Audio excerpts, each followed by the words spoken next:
நமக்கே தெரியும் அஜித் அவர்கள் பார்த்திங்கன்னா சினிமாவை ஆரம்பத்தில் எந்த அளவுக்கு நேசித்தாரோ அதை விட பல மடங்கு அவர் விளையாட்டை நேசித்தவர்.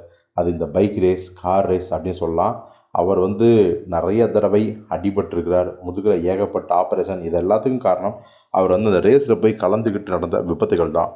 இப்போது அவர் பீக்கில் உச்சத்தில் இருக்கும்போது கார் ரேஸுக்கு போகிறேன்னு சொல்லிட்டு போனார். ஆஞ்சநேயா, ஜனா, ஜீனு ஏகப்பட்ட ஃப்ளாப்ஸு. அதுக்கப்புறம் கொஞ்ச நாளைக்கு கார் ரேஸ், பைக் ரேஸ்லாம் வேணாம் அப்படின்னு முழுக்க சினிமாவில் கவனம் செலுத்தினார். இன்றைக்கி உச்ச நட்சத்திரமாக இருக்கார். ஸோ அப்படிப்பட்ட அஜித் அவர்கள் மீண்டும் தன்னுடைய விளையாட்டு பயணத்துக்கு கிளம்பிட்டார்.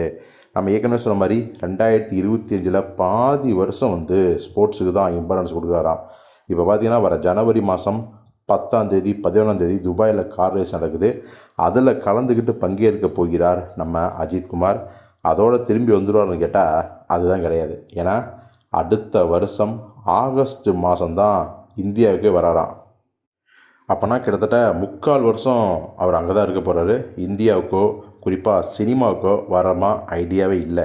அப்புறம் என்ன தான் நடக்கும் பார்த்தா ஆகஸ்ட் மாதம் துபாயிலேருந்து சென்னைக்கு வந்தவர் அடுத்தடுத்து இப்போ எப்படி விடாமுயற்சி, குட் பேட் 2 படம் நடித்தாரோ அது மாதிரி உடாடியாக 2 படங்களை கமிட் பண்ணி 2 படங்கள்லையும் சுறுசுறுப்பாக விறுவிறுப்பாக நடிக்க போகிறாராம். சரி, அந்த 2 இயக்குநர்கள் யார் அப்படின்னா 2 இயக்குநர்களில் 3 இயக்குநர்கள் லைனில் இருக்காங்க. ஒருத்தர் ஆல்ரெடி அஜித்தே கமிட் பண்ணிய சிறுத்தை சிவா ப்ராஜெக்ட்டு, அது கன்ஃபார்ம், அது எந்த மாற்றமும் கிடையாது.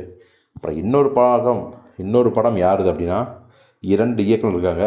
ஏன்னா மோகன் ராஜா பார்த்திங்கன்னா அஜித்து கதை சொல்லி ரொம்பவே அவருக்கு பிடிச்சிருச்சு. இன்னொன்று அஜித் எதிர்பார்க்கக்கூடிய சுபாவங்களை கொண்ட இயக்குநர்களில் யார் நம்பர் 1னா அது மோகன் ராஜா சொல்லலாம். ஏன்னா ரொம்ப ஃப்ரெண்ட்லியாக இருப்பார், மரியாதை தருவார், டீசெண்டான ஆள். ஸோ இதனாலேயே அஜித் அவர்கள் மோகன் ராஜாவுக்கு பச்சை கொடிட்டா காட்டிட்டார்.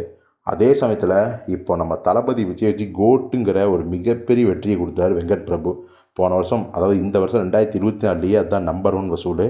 ஸோ இதனாலேயே பார்த்திங்கன்னா அஜித்துக்கு மீண்டும் வெங்கட் பிரபு இயக்கத்தில் நடிக்கலாம் அப்படிங்கிற ஒரு ஆசையும் வந்திருக்கான். ஸோ வெங்கட் பிரபுக்கும் தன்னுடைய ரகசிய நம்பரையும் கொடுத்துட்டாராம். அப்பப்போ வெங்கட் பிரபுட்டையும் பேசிகிட்டு இருக்காராம். எது எப்படியோ அஜித்தும் சிறுத்தை சிவாவும் இணையிற படம் உறுதியாயிடுச்சு. அடுத்த படம் மோகன் ராஜாவா வெங்கட் பிரபு அப்படிங்கிறது அப்போ தான் தெரியும். இந்த 2 பேரில் அஜித்துக்கு பொருத்தமான ஒரு இயக்குனர் யார் அப்படிங்கிறத நீங்களே கமெண்ட்டில் சொல்லுங்கள்.